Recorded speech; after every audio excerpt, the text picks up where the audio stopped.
Nè áo 100. Hả ngon cái gì? Nó kêu cay chua chua ngon.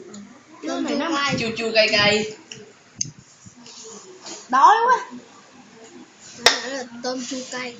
Ủa sao to tốn nhiều với người ta mà ít nước đó vậy? Nó nở ra. Lặng lẽ đến tôm. Ai địch vậy? Anh địch đó. Anh có địch đâu, Tú hay địch nhất á. Không có địch. Xạo. Nè bỏ cá vô ăn cho ngon.